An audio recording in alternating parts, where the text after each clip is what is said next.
Welcome to the Money Insights Podcast, where high-income earners come to learn wealth-building strategies that will take them from high income to high net worth. With your hosts, financial and wealth-building experts, Christian Allen and Rod Zabriskie. Welcome in, everybody. We are super excited to have you for our Stop the Bleeding live webinar. We are thrilled to have the I'm already getting it wrong. The Stop the Budgeting Money Coach. Goodness, I had it right. I went through this like 3 times and I had it. Anyway, we're super excited to have Lisa Chastain. We're kindred spirits. We found out before the meeting started that not only do we both hate, I shouldn't say hate, I hate, she may just like have some like mixed feelings about, but I hate budgeting. We both dislike budgeting in its traditional sense, and we both wear hats a lot. So we have this going on. Okay, Lisa, we're super excited to have you. How are you? Thanks for joining us. Yeah, I'm awesome. I'm super grateful to be here. Okay, before we get going, before we kind of turn the time over to you to share kind of your core message, we're just going to go through a couple of questions, because some get to know you questions. So the first thing that's coming to my mind, and I know will be on the minds of the people listening, is how did you get into money coaching? Like, what is the story that transpired to get you to this place? Because it is a pretty unique thing that you're doing. It is. And my approach is different from any other money coach that's in the market right now. So the short answer is failure. I am an entrepreneur at heart, and I had a great idea to jump in and become a financial advisor in 2014, knowing nothing about the industry, never growing up around money, not knowing anything about money.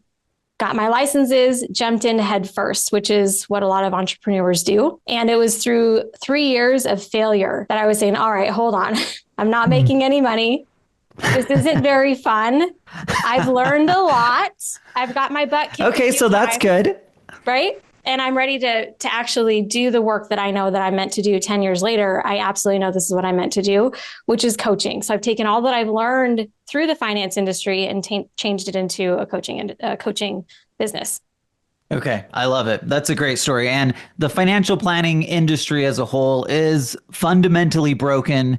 Mostly, yes. It's just such a hard, frustrating, archaic industry in general. And it feels like, to me, you've just taken a lot of the really good principles and modernized it and like created a way for people to engage with things in a new and more comfortable way. So yes. I'm super excited to get into this. You are and I'm going to get it right this time, the Stop Budgeting Money Coach. What is it that you I know what I dislike about budgeting, but what's your take on budgeting and kind of what led to that overall branding and message? Great. So I'm going to give you high level, like Rod said, and then I'm going to get into the nitty gritty later. Okay. I like Perfect. it. I like it. Here's the short answer. Budgets don't work. I have successful people come to me for support when it comes to getting their finances together. The one thing they had in common is they all had a budget. They weren't using it. They were just as lost and confused about where their money was going. And getting other people on the same page with the budget in their family was an absolute nightmare. So I don't know if you're familiar with a Kolbe, but my Kolbe profile, I'm a 10 quick start. My mission on life is to innovate and make things new. And once I saw that budgeting was broken, especially for high income earners, I said, okay, we got to figure out a better, more simple way. And that started everything. Okay. And we're going to get into that a little bit more. Before we do, this is a big one because I didn't know what this meant. And I had to, when I was reading on your website, this was a few months ago, I had to look this up, but I'm going to read it so I get it right. You're certified in neurolinguistics programming, NLP. Can you explain what that means and kind of what that means for your style of coaching, just how the two integrate together? Absolutely. So everybody knows Tony Robbins. Mm-hmm. What you may not know is that all of Tony Robbins' work is NLP based. Oh, interesting. I didn't know that. Tony Robbins was a researcher. He went through the NLP curriculum, the same material that I learned as a trainer. The difference is he took it and he made it into a mass experience, and it's all NLP based. If you've heard of PSI seminars, the work of transformation is all based in neurolinguistic programming. So with my certifications, I use the modalities of neurolinguistic programming to help people transform their mindset. And I knew also that was missing in the money industry. We can teach budgets all day long, but if we're not helping shift mindset along the way, transform mindset along the way, people will not have sustained sustained success. Okay, well, that's really an interesting one. And again, it's something that's unique and sets you apart, especially in the money industry. There's not a lot of people who are coming to it with that kind of a perspective and angle. So I really feel like that's a cool thing that makes you super unique. Okay, Rod, is there anything else that you want to make sure we touch on and ask Lisa before we kind of turn it over and let her get into our kind of core message, the stop the bleeding message that we have for today? I don't have anything for Lisa, but I will just ask everybody, if you have questions while she's talking, go ahead and drop them into the Q&A. Lisa tries to be a little interactive, and so if you have things in the chat or whatever, then great. And hopefully the settings are right so she can see it. I think we had a little issue on that a minute ago, but yeah. So you're saying you don't need to necessarily you don't have to wait till the end. We'll give some time for questions at the end, but if you have stuff you want to just go for it, shoot it in there. If we need to, we'll save stuff to the end, but she might just like sprinkle some answers to questions as we're going through. Does that sound good? Absolutely. And technically, I can't see the chat for the attendees. So Rod and Christian, I'm going to rely on you to drive. Oh, that. Okay. Yep. Sounds good. Glad to know that. If someone's like, hey, this is like, we want to dig into this a little bit more, let me know. Okay. Okay. Yes. Perfect. All right. So I'm going to share my screen. Sounds good. Also, for those of you who are listening, watching, the link to this conversation is in the chat. So you can grab this and follow along or come back to it. It's yours. It's one of my gifts to you. Okay. Very cool. So why stop the bleeding? Well, having multiple conversations with some of the wealthiest people I know, one thing was very apparent and has been very apparent to me, and working with my clients on a daily basis. We all feel like we could be doing things better, more strategically, and also, without a doubt, the clients that I work with are bleeding money in one way, shape, or form. So when we thought about this topic today, I said this will be great because this is also probably for so many of you, a dirty little secret of yours. So we can't see you. We don't know why you're here, but doing the work that I do, I know that there's something here for you. My question for you as an audience is, wouldn't it be liberating to stop feeling like you're just managing money? Instead, you feel like you're mastering your money. Would it be a relief for you to finally take full control of your finances and feel confident about every decision you make? I know that you don't, and that's why you're here. And I'm ready to help you and support you in getting on your way to do that. And couldn't you save more if you identified and eliminated unnecessary spending that's not aligned with your goals? And that's the key there, not aligned with your goals. Listen, I do not subscribe to Dave Ramsey's philosophy about spending. And having been in the industry the last 10 years, a lot of people are going to make you feel bad about the money that you're spending. But the truth is, you work hard. You have earned the right to enjoy your life. Spending is not a problem. However, there probably are some bleeds in your spending that if you were to get into alignment with your actual goals and dreams, some of that unnecessary stuff will fall away. And that's the biggest problem I see with the clients that I work with, is there's a misalignment. And then when it comes to households, Christian and Rod, I've got kids, you've got spouses, I've got a spouse. When you're trying to then pull everybody together in the same conversation, sometimes it can feel like herding cats. And I get the frustration of that too. The 4 most dangerous words on the planet, and especially when it comes to working on your relationship with money, is I already know that. Some of you, most of you, know what you know when it comes to money. I get that. My invitation for you is to suspend what it is that you know walking into this conversation and be open and ready to learn something new so that you can elevate your financial life to the next level. And that's what we're here to do. I talked about the dirty little secrets.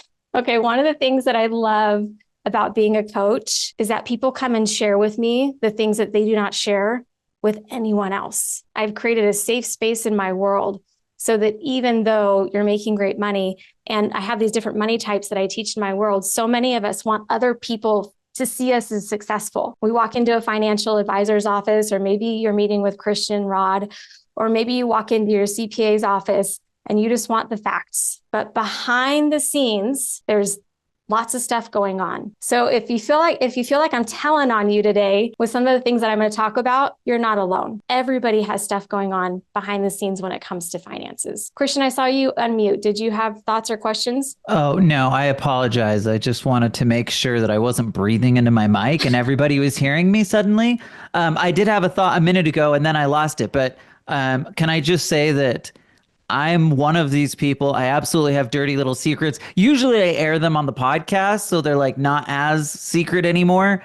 But my experience is just like yours, Lisa. Everybody has these. And the thing is like we don't really know where to go or how to change them. And so they just end up staying and lingering and ultimately being a leak in our financial world. So I think it's just a really great way to think about that kind of thing. Yeah, absolutely. I know for me, the most isolating time of my life was when I was a financial advisor and I wasn't as successful as I wanted to be, but I'm working around millionaires. I'm in a high net worth firm. And so outside looking in, everybody's driving great cars. Everybody appears successful. But behind the scenes, I had a lot of stress when it came to my money. And I'm going to explain to you why. And why I think so many people don't talk about this stuff more openly. Well, I can't see the chat, but what I'd love for you to do in the chat is for you to share what's important about money to you. So that's my question to you, for those of you who are participating today. What is important about money to you? Oh, can I see it now? Sweet. And then Christian and Rod, if you wanted to shout out some of the answers. Well, I'm going to okay, so what's important about money to you? Can I ask a clarifying question, Lisa? Mm-hmm. Is this something that's just like, can go any direction you want, like the first thing that comes to your mind, or is there like a more specific direction we're looking for? No, I want to hear what comes to mind first, and I'll explain why after you do it. So just share with me. I see some. Yeah, it looks like we're going to need to go into the Q&A. For apparently our chat is not quite working. No worries. I see that. Okay, but we do have some people here. So for example, Sonia says, building wealth, freedom to provide for my family. Terry says, this chat's disabled. That's not going to work. Freedom and lifestyle for family. So like, it seems like, and the first thing that comes to my money is the same thing, like wanting to be able to live life on your own terms. And then the second thing I think that comes to mind is wanting to have an impact and help other people. Maybe that starts with my family in my case, and then hope that it can escalate from there and do good. I love that, Christian. Rod, how about you? So I'm seeing additional comments here. So control and options, freedom, make it, do good, have fun, security, experiences and memories, having enough to pay all expenses, plus future goals and dreams. Love it. Love it. These are some of the most common answers I get when I ask this question, anywhere I ask it. And there is a question up top here about NLP. And Brennan, we can answer that at the end of the webinar. The first answers that you gave are your most conscious answers. And for so many of you, it's what you've been programmed to say about what's important to you. But when it comes to NLP, here's the thing. 95% of your relationship with money and your life is operating in the background in your unconscious mind. So although we have these conscious answers, which are very polite and very formal and very typical when it comes to money, you have these unconscious reasons that you're not even aware of for why you're doing what you're doing when it comes to your money. Lisa, are you saying that I just want to drive a cool car? Is that what you're saying? Yes, that's exactly what I'm like saying. If I was being really honest, I might be like, oh, I like my cool car. Is that it? Yes, right? And because most financial people are not trained to do this more unconscious work, we're working with you based on what you're saying. And a lot of times it's what you think you should say. You're not really designing the life that you really want, or being really honest with yourself about what's really important, or what your insecurities are, what your fears are. Those could be driving your conversation too. So food for thought. I'm going to open that loop for you guys. We can talk more about it at the end.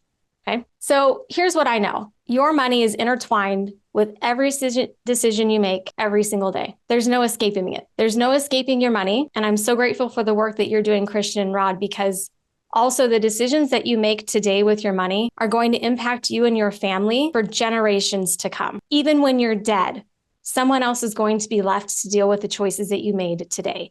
And I believe that that is the ultimate reason why this conversation matters the most, is if we can get things under control for you, you can live a happier, more purposeful life, and you won't die with regrets. And I want that for you. You guys remember this show? Could we forget? No? Yep. Rod does? Okay. Yep. So I'm a blue collar girl. My dad's a stagehand. I grew up in Las Vegas, and this was a show that we watched as a family every single week. It's Married with Children. And in the middle, you see Al Bundy and his wife, Peggy, and Kelly and Bud. Some of you are probably laughing about this and you remember this show. Now, Al is a shoe salesman, and Al, for his Midwestern town, makes really good money. And Al, in every episode, is being pulled in every direction because Peggy wants something, Kelly wants something, Bud wants something. He can never feel free. All he wants to do at the end of the day is just sit down on his couch and watch a show. And so as I was thinking about today, male, female, it doesn't matter because we have women that are just as successful as men today financially, but can it feel like that for everyone? Especially if you're the breadwinner or if you're the one that manages the household finances. Today is not a conversation about business. And I guarantee you this conversation has everything to do with what's going on in your business. But everybody at some point, for me, I'm the one that manages the household finances. I'm answering questions to my husband. I'm making sure my kids have what they need. It can be exhausting and overwhelming. And if you don't have an easy enough system in place, you can end up feeling a lot like Al, where you just want to bury your head in the sand. And we're here to get over that conversation today. Success has opened up so many doors for you. For me, for you, Rod and Christian, and for everyone here. But keeping up with it, especially as you continue to grow and scale, children, homes, multiple homes, short-term rentals. I have clients that have multiple properties across the United States and the world. Cryptocurrency has added a whole nother element to this pot that we're still just trying to figure out. Your business is thriving, I hope. If not, you have, desires to grow it in that direction. It comes with a ton of moving parts. So this is meant to be a super empowering conversation, and I want you to feel seen and heard in this conversation. Because if it was as simple as putting a budget together, why are the majority of Americans still living paycheck to paycheck? And when asked, even high income earners making over $250,000 a year in their household are still saying that they're living paycheck to paycheck. And I think a lot of it has to do with the fact that we're just trying to keep up with everything, and we don't know where to go to get the support that we need. We're a one-man band, or we're feeling like we're living in a silo. So I'm going to tell on some of you right now, and probably even in the background, you already know this, but then you're like, well, what do I do about it? Some of the most common bleeds of your discretionary income are in these different categories. And again, I'm a proponent. I'm a coach where I say, I want you to love your life. I don't care how much money you spend, as long as it's aligned to all of the goals that you have. But what ends up happening is we get busy, and then we put things on credit cards, and then we don't really have a system in place to check it. But because we have positive cash flow, we lose track of it. And when I look at families, I'm going to give you some baby steps that you can start with, some simple steps that you can start with as a household today to get this under control. When my families do their audits and they come to me and we talk through them, these are the top categories where they realize for themselves, wow, we need to get some of these things under check. Subscriptions is the top one. Memberships, and also gym memberships. Gym memberships aren't cheap. In Vegas, we have something called Lifetime. Families are paying upwards of $200 a month to go to that gym. So it's a great membership, but if you're not using it, it's likely that I see families that have 2 or 3 gym memberships that they're not using. That's a quick and easy place for you to say, okay, let's figure out what our lifestyle really desires, and let's cut out anything that we don't need here. Food. I think that by eating out and going to restaurants is amazing. Okay, so I'm just going to get that out of the air. I don't care if you eat out or not. It's your lifestyle. You work hard. But where I see families spending thousands upon thousands of dollars, and maybe some of you are feeling like I'm telling on you right now, and you know it, is I've had households come to me who are spending upward of $3,000 to $4,000 a month on food alone. That comes from a busy lifestyle. If you have multiple kids and multiple sports, if you have a busy practice and you're just trying to manage and navigate the day-to-day, what is hurting families the most in the food category is that you're lying to yourselves. You're telling yourselves that you're going to eat at home and that you're going to make the crock pot and that you're going to, go grocery shopping. The average family of 4 in America today is spending $300 a week on groceries alone. Add on top of that, eating out, restaurants, and entertainment, you could be bleeding money because you're not being intentional and purposeful. One of the quickest ways to do that is just to be honest with yourself. If you're not going to cook and you're not going to use the food that you have at home, be honest about that and stop allocating money there. Get into an aligned vision for what that means for your family. One way to do that, I have Foodie Fit in Vegas, and people do food prep. Busy people, I think food prep is a great way for you to make sure you have healthy, nutritious meals And then you're not doing the back and forth with spending so much money on food. It'll cut down the cost pretty fast. Also, Uber Eats. Come on, you guys, really? Who's spending a ton of money on Uber Eats? Maybe you're not Christian, Rob, but I know somebody here is. So What? I use DoorDash rather than Uber Eats, but yeah, I'm spending plenty of money on DoorDash. Except you'll be proud to know, Lisa, that at least I have like the subscription, which gives me a little bit of a discount every time I use it. Okay, good. I'm happy to know that. I figured out how to turn the chat on for everybody. So. Oh, fantastic. It's so funny to me that when people come to me, they're afraid I'm going to judge them or shame them for these kinds of things. And it is what it is. You're busy and you have abundance in your life. So it's not about feeling bad about it. It's just saying, okay, is this the best use of my money? And if you could get where you're going faster, wouldn't you want to do that so you can have the freedom that it is that you want? So a lot of the times that we're spending in these different categories is just that we're not being intentional. When it comes to credit card interest, I have a friend of mine, you guys might know him. He has an $80 million real estate portfolio. He has spent the last 20 years building his amazing cash flow from his real estate portfolio. And we had an open, honest, upfront conversation about it. And he said, Lisa, I'm paying so much interest on credit cards every month just because I'm traveling and I'm busy and I'm throwing everything on a credit card. I've got cash flow, I've got money, but because you're not on top of it and someone else isn't helping you with that, you'll rack up the fees. Credit card interest right now is upward of 30%. If you're not paying attention to it, that can really eat into your discretionary money. So those are things to pay attention to.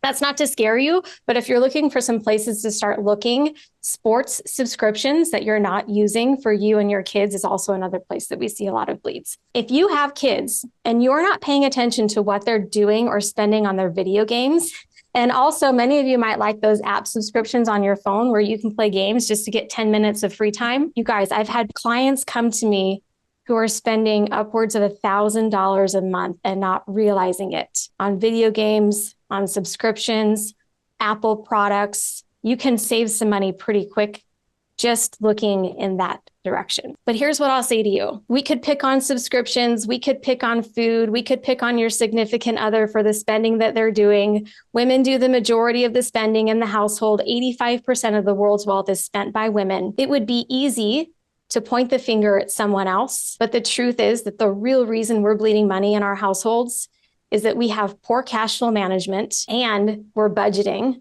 but we're not using the budget. But it's like, well, I have a budget. I'm not using it, but I have it. And honestly, the back door of your business is one of the biggest bleeds that you have. Because here's what happens. You have a paycheck, you're paying yourself. And if you're a W-2 employee, this still applies. You may not have the back door of your business, but you're paying yourself however regularly you're paying yourself. But if you don't have the cash at the end of the month, what do? Pull it out of your business. And I'm telling on somebody right now, but you know that's happening. You're like, no worries, I'm just going to pull a couple of grand out of the business. There's plenty of money over there. And that is where you're leaking money the most. Make sense? Questions, comments so far? So the thought that's coming to my mind, and maybe you're going to get to this, Lisa, but so let's say that somebody knows that that's taking place. Like, what's the next step? Like, how do we actually figure out how to, because it's like, if it's as simple as just saying, don't do it anymore, then we wouldn't do it anymore. But anyway, so that's what's coming to my mind. Yeah, we're going to get there. We're going to get there. You know, it's a problem. I know it's a problem, but I'm telling you this, a budget is not the solution. When it comes to mindset, which I'll answer more questions about this at the end, 80% of US millionaires are first generation. 80% of us on this call today are more than likely first generation millionaires, which means that we didn't inherit wealth mindset from our families.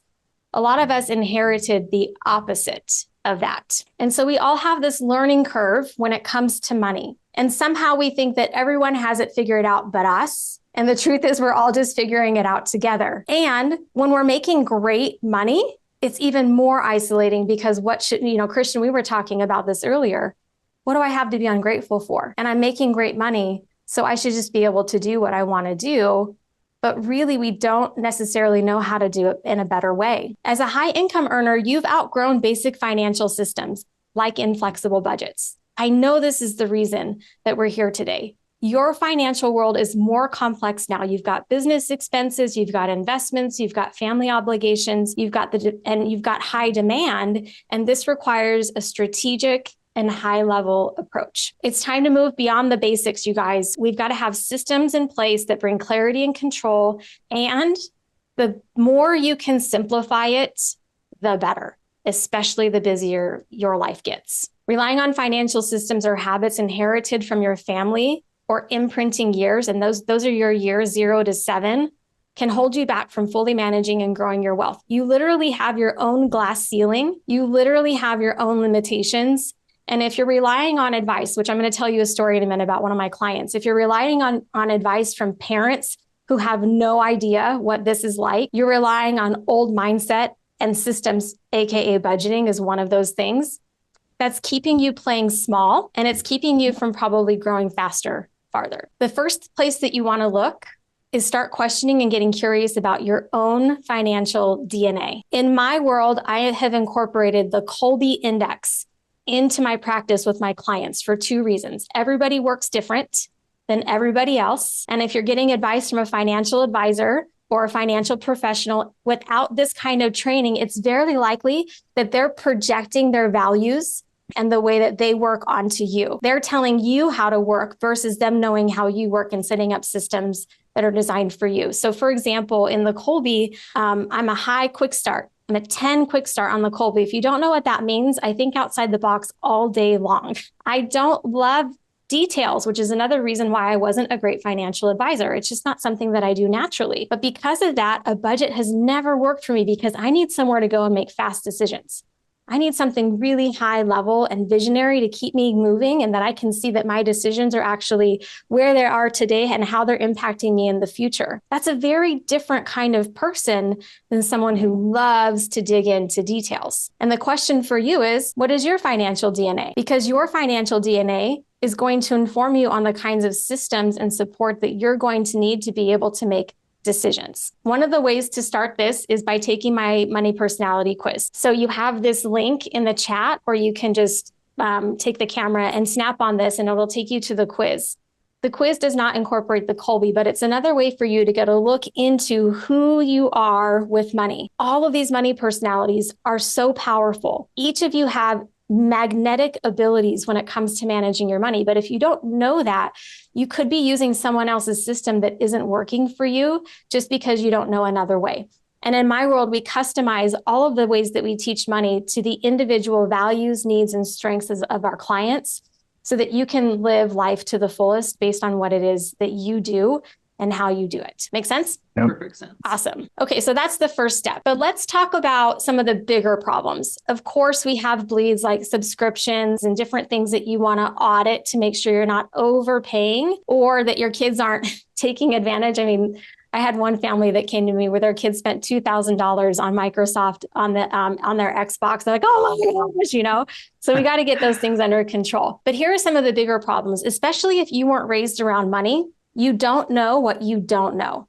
And I've had client after client come to me who doesn't feel, which is Rod and Christian, why we align so much, is that clients will come to me because they don't feel comfortable going to a financial advisor, or they don't yet have the investable assets to work with a financial advisor. And therefore, what do? And for a lot of you, you do nothing.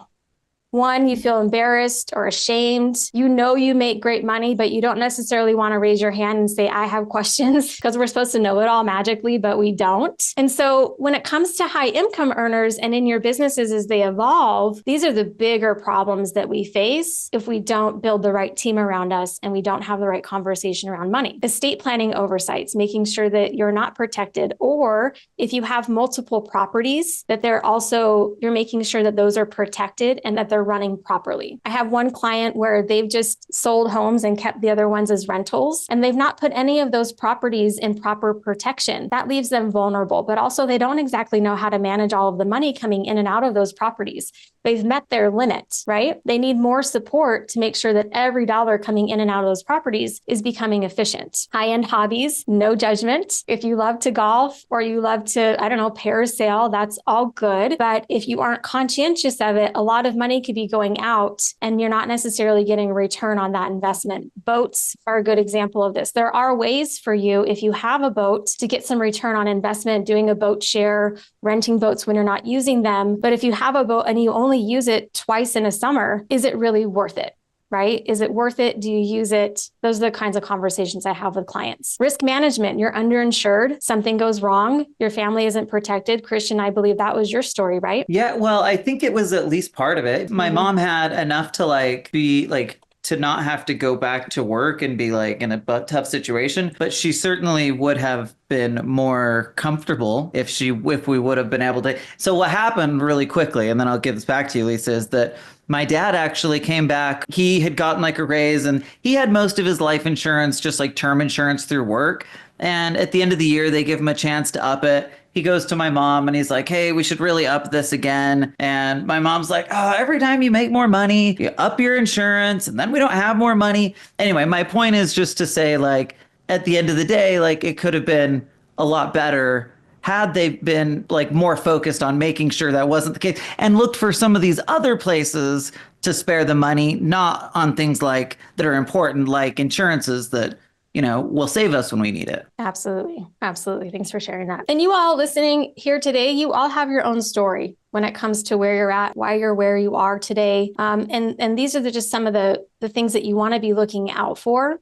I know you had David Perez on last month or the month before, who I love because he thinks outside the box, but being inefficient with taxes, using your tax liabilities in a way that you can actually make more money and put more money back into your pocket in the form of investments. You don't know what you don't know. And so you just think, okay, we're going to pay the IRS because that's what our parents did. And you're not being as efficient as you could be. Another one is family obligations. And Rod and Christian and I were talking about this before we came on, is that as we earn more and as we have more, we haven't necessarily had the conversations around our families and their expectations of us and how we navigate those conversations. It could be your kids. And a lot of times, you guys, I see this with adult kids, a lot of financial enabling that goes on with your kids and not creating boundaries. 80% of millionaires in the US are self-made. Well, I don't love that phrase, but we are the first time owning that wealth. Well, as generations go on, there's less of that earning mindset, and that doesn't help your adult children. So something to think about as I'm having this conversation is, what are you instilling in your kids? So at some point they fly the nest, and they fly the nest financially. And my husband and I are having those conversations now about our teenage boys. Just because we have money and we make great money doesn't mean that we're obligated to them forever. And also parents, if your parents are not set up financially, this is also a conversation I have with a lot of high income earners, is somehow we feel obligated to take care of our parents. Well, now's the time to start those conversations. Is it your obligation? Only you can answer that, but handle it now so it doesn't become a big problem or a bleed later on. Yeah. And here's the thing, if you're one of those people that you just feel hey, my parents took great care of me, I really want to make sure I do everything for them.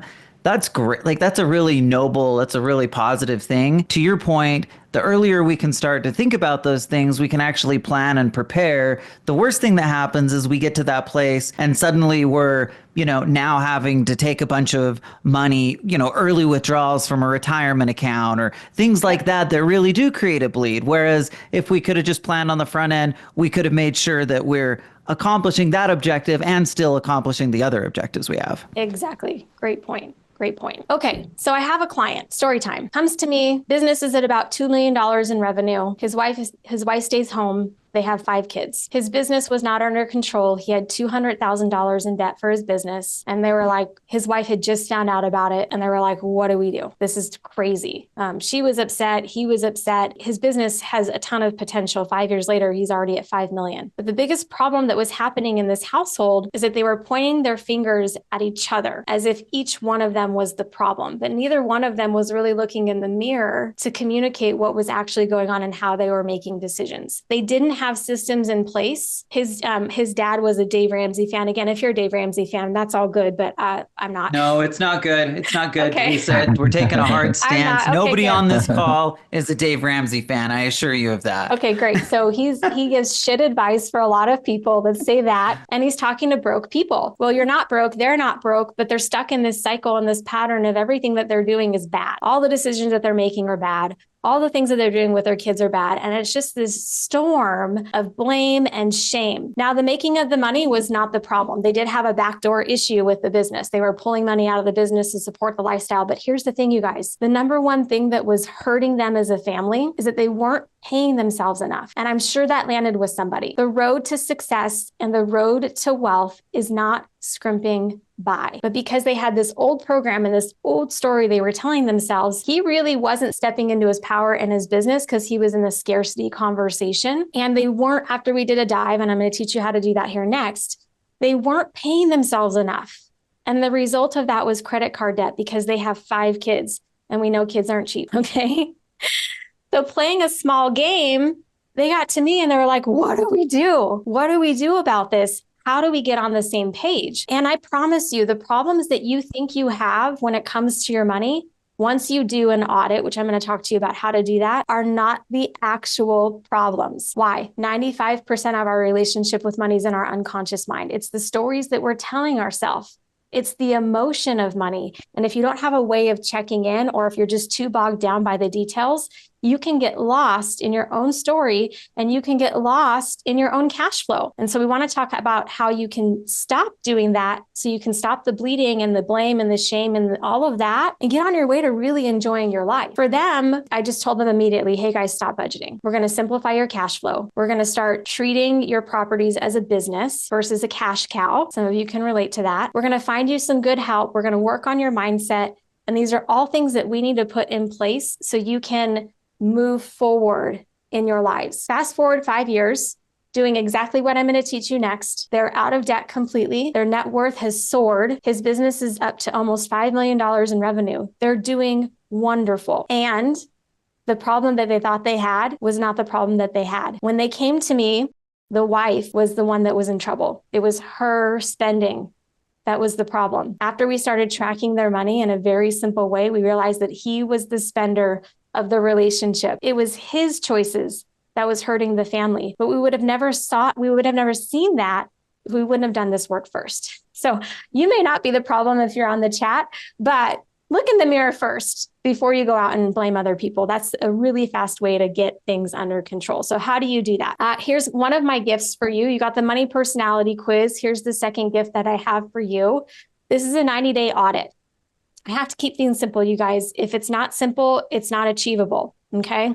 With money, things get too complicated too fast. You're trying to hold all the details together. I promise you that if you simplify your financial life, especially your personal financial life, you're going to get further faster. What I want you to do is a 90-day audit, and this worksheet will take you through it. What did you make for 90 days? And this is simply for the household because your household is also one of the biggest bleeds to your business. Did you know that? If you don't have things under control in your business, in your household, it will be the number one bleed to your business, pulling money out of the business to plug up holes in the household. So if you do this and you go back 90 days, almost no one that I've ever worked with does this where you look at your finances next to each other, 90 days. What happened in September? What happened in October? What happened in November, side by side. You can get such a clear picture versus just looking at one budget. And Rocket Money I put on here, it does a good job of auditing things for you, but I really haven't found a great tool that does it in a way that you can see side by side what's actually happening in a given month. There's a lot of reasons and justifications and excuses. Yeah, but it's Christmas. Or yeah, but it's back to school. Listen, you guys, every single month there's something that's going on in your household. So stop using those excuses and get a clear picture of what's going on and do this work with your spouse. Now, that's where the coach comes in because this is an emotional thing. We can have these conversations. We can neutralize it for you. But if you have the courage to look at it, you're going to start to see the trends and the ebb and the flow of how money's moving in and out of your household.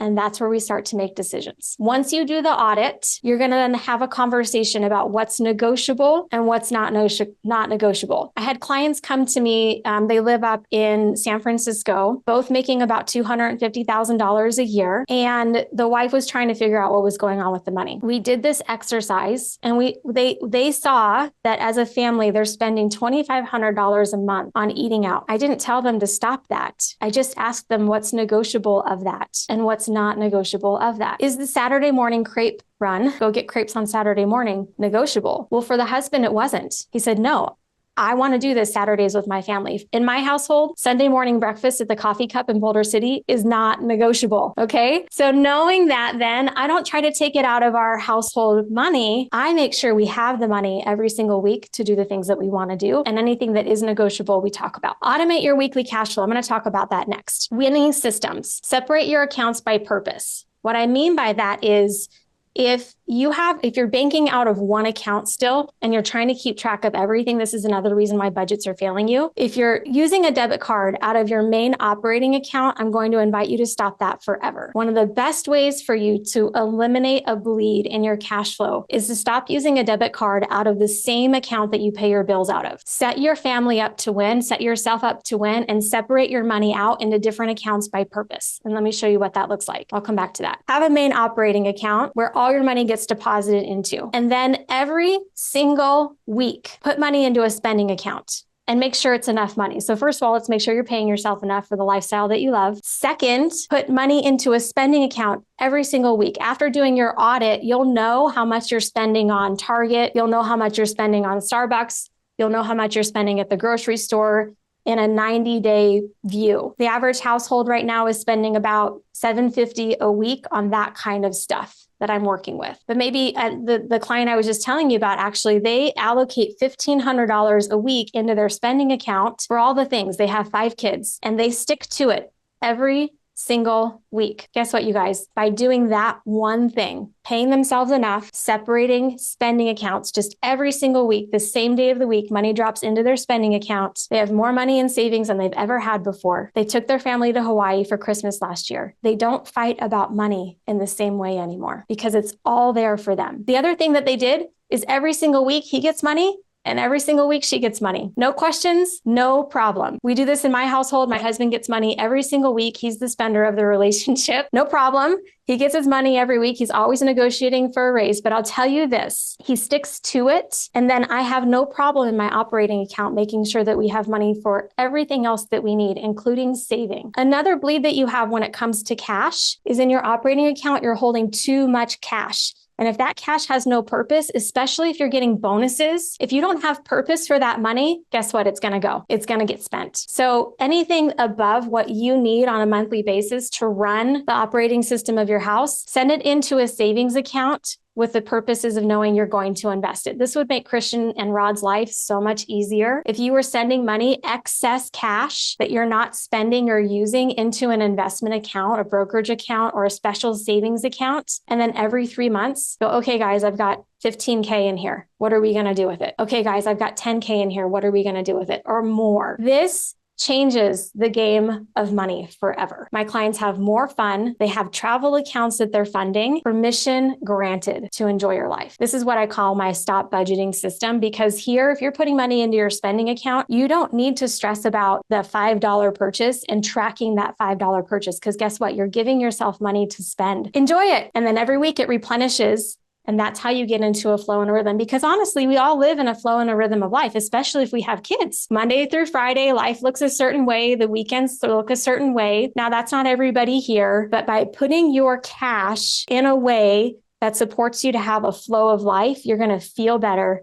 You're going to feel more powerful. And all of that extra money can be invested and it'll grow. And your life is going to change. So with that, I know we're getting short on time. I want to make sure that we have enough time for questions and answers. Here are the top things that you can do to take control today of your financial life. Again, the smaller problems that you have, if you don't pay attention to them, are going to become bigger problems for you. Okay. So clean it up. Do your audit. Look at those things. Develop a new cash flow system. I teach these things in my world, just in case you're wondering. This is exactly the work that I'm doing with my clients. No judgment, no shame. We want to have fun with it. We want to figure it out for you so you can get to having more fun, making more memories, and making more money over the long run. Track your money weekly. There's a process and a system to do that. We keep it super high level, but you know how your accounts are being funded. It takes a lot of the guesswork out of it. If you're not tracking your net worth, I hope Rod and Christian teach this to you, but if you're not tracking your net worth every single month, start there, because then you can start to see how all of this is adding up in your favor financially, how debt's getting paid down, how different assets are growing. It's a really fun activity. And for the dreamer in me, that's the money type that I am. I love seeing progress and I love seeing growth. And then finally, I want to land on this. We talked about bookkeepers. Bookkeepers, well, maybe not. We haven't talked specifically about that yet. Bookkeepers are great, you guys, and accountants are great. And they do what they do very well. If you're relying on just a bookkeeper or an accountant for your financial support, you more than likely do not have all of the right people on the team. Bookkeepers are not the end all be all. They're great at what they do. But in my experience, having strategy conversations, big picture conversations, growth conversations, cash flow conversations, that's not their wheelhouse and it's not their passion. It really isn't. So finding great coaches and support will help you have the conversations moving in the right order. And then you just tell your bookkeeper what to do. They're going to be happier when you do that. And become a delegator. A lot of you may be DIYers here where you think that you can do it all yourself. But to my point of the bleed, trying to do all of it yourself is not helping you. It's hurting you. And the research is out. Delegators often experience more growth annually than people who try to do this all on their own. When it comes to the learning curve, there's family offices. And typically family offices are reserved for super ultra high net worth people. I get that. But what if you could create a family office experience for yourself so that not only do you have to know what you need to know, but there's other people that are looking out for you and helping you strategize every dollar as it comes in. So first you got to get your cash flow under control. But second, realize there's so much more that you can be doing with your money than just spending it. And there are great people who will emulate a family office for you. Rod, Christian, and I are some of those people. Having a quarterback, having a coordinator, even if you don't have assets to manage, that's the role that I play for my clients. They're like, we don't have assets yet, but we want to get there. We need help. Having someone who's going to help you keep the ball moving forward is really going to help elevate your financial life. Have a bookkeeper, yes. But don't rely on them as the end all be all. CPAs, same thing. They're good at what they do. But also with David Perez being in our world, they're not thinking about how necessarily you can be as efficient as possible. And efficiency is my game. An investment advisor when the time is right, risk advisor, insurance advisors when the time is right, a good attorney, and great mentors and coaches are going to help you keep elevating your mindset as you continue to elevate your financial situation. And I think that's key. When it comes to our mindset, we need to level up our mindset as we level up our wealth, because the same mindset that you have today or the same mindset that you had 10 years ago is not going to get you to the ultimate wealth that you want. You're going to have to keep ripping out old beliefs, working on your negative beliefs, and confronting yourself every step of the way. I'm doing that successfully with my clients. And I hope that that's helpful for you to realize, okay, we need more people on the team and identify whose strengths are what strengths and then whose weaknesses are what weaknesses and get a balanced team, a balanced approach. Get everyone on board. Be honest with yourself. Be willing to face the bleeds, clean it up, and then also make sure you have a framework of accountability. This client that I was telling you about, I still work with today. And yesterday we had our meeting and they came to me both and they just unloaded. They're like, wow, this feels like therapy. I'm like, that's awesome because you've done work, you're on the same page, but there's still some things we need to figure out. And having a place to have those conversations is super helpful. And I really hope that you find somebody on your team to help you have the conversations you need to have. If you want to go fast, go alone. If you want to go far, go with others. Build your team. So with that, I'm grateful to be here. I definitely want to make sure we have time for questions and answers. I want you to hear that you matter, your vision matters, your money matters, and I'm so grateful to be able to spend this time with you. If you want to talk, I have opened up my calendar through the week before Christmas. I would love to schedule a free call. Just hop on my calendar, schedule a call. Let's talk about where you're at. Let's talk about what you need, and let's talk about who you need to bring into your life to get the support that you need to have everything that you want. That's my goal. And I know that's Rod and Christian's goal. So thank you so much. Hope you've learned something and I'll let you guys take it back and see if there's any questions. Oh, you're on mute. No, you're muted. Sorry, my apologies. That was amazing, Lisa. It certainly resonated with me. And I know that a lot of the people listening will be feeling the same way. Why don't we hit that question that was early on? And then I want to make sure, Lisa, just that you get a chance to explain, like, what does it look like? What does a coaching relationship typically look like with you? Just so people can have an idea of what that looks and feels like. But before we do that, let's get to this NLP question. Okay, so Brennan says, what are some of the programs you help people shift to optimize their budget and investments? And what are common pitfalls in someone's thinking that you work with? And how do you reprogram those? So in NLP, we have lots of modalities. One of I get to do full day breakthroughs with clients. I just did one on Sunday where we do a full history. We look at your family background and we look at how you've made up the beliefs that you have when it comes to money. Something happened at a young age. You could have grown up in a very abundant household, so that's not even necessarily the problem. But we all make stuff up about what the meaning of life is and what the meaning of money is. Negative beliefs, the most common ones that come to me and everybody has: I'm not worthy, I'm not enough, I don't know how, I don't matter. These are all unconscious beliefs that could be driving the bus for you financially. Even if you have a lot of money, there's something called toward motivation and away from motivation. Away from motivated people are running away from what it is they don't want. And the most common thing I see for away motivated people is that something happened when you were a kid, or you grew up in poverty, or feeling broke, or there was a lot of fighting around money. I have a client whose dad was a financial advisor and also a drunk. So imagine the combination of those two, of thinking that things were okay, but they weren't. So we went back, and using NLP modalities, we cleaned a lot of that up. We ripped out the negative beliefs. We reinstalled positive beliefs. There's something called timeline therapy that we do that with. I'm not a therapist, but we can do that with NLP. And it helps you clean up negative past emotions that you're operating from, so you can operate clear and clean from the human being that you are today. And that's how we use NLP to reframe beliefs. A lot, if you've been to a Tony Robbins event, it's a lot of that, but this is actually sustainable because it's done in a very personalized environment. It's not just let's pump you up and send you on your way. Yeah, that's super cool. I want to make sure we get the right things in the chat. So we have a couple people asking for stuff can we post links to the quiz and the 90-day audit in the chat? That would be excellent. And if you use that link, if you use the link from my Canva presentation, they're all in there as well. Oh, brilliant. That sounds good. I'm trying to understand this question over here, Rod. It says, Lisa said she posted finance questions. How do we get that? Can you repost on this chat? I don't know what I said. I don't remember. That might be the quiz. Okay. That's my guess. That's what I was trying to figure out. I didn't know what she meant. I thought maybe you guys would know. Yeah. Okay. So before we close up, Lisa, can you just explain what it looks like when people get a chance to meet, and like just the experience that someone should expect to go through as they work with Lisa Chastain? Yeah.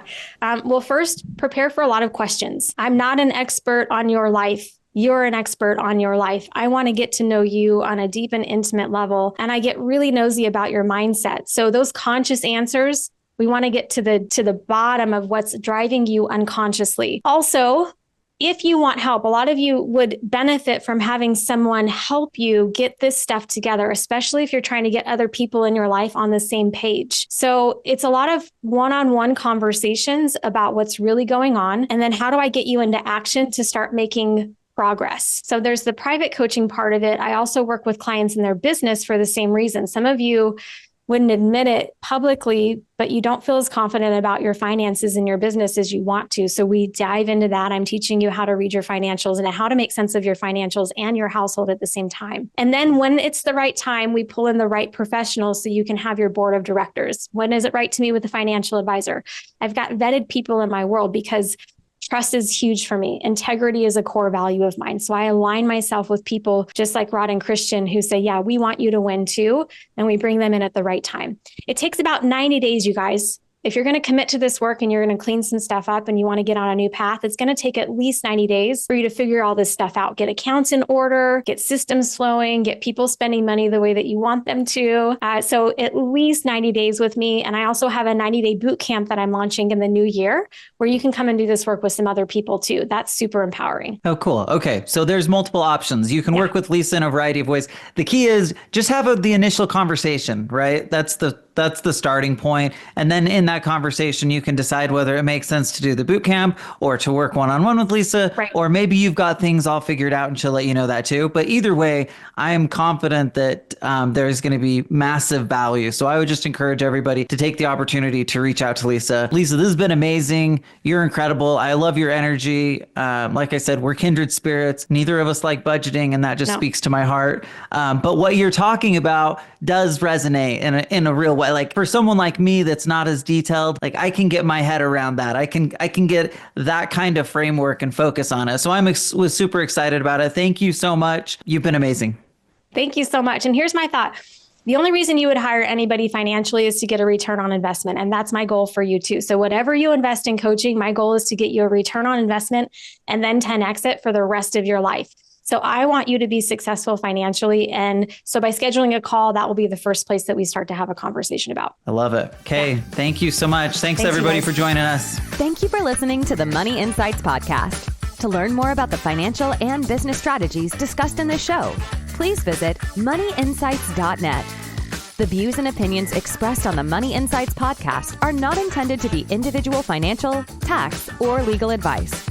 Always consult with the appropriate advisor before making financial decisions. And if you're enjoying the show, please feel free to rate, subscribe, and leave a review wherever you listen to your podcasts. This will help others find the show and learn wealth building strategies for themselves. Thanks again for tuning in, and we'll catch you in the next episode.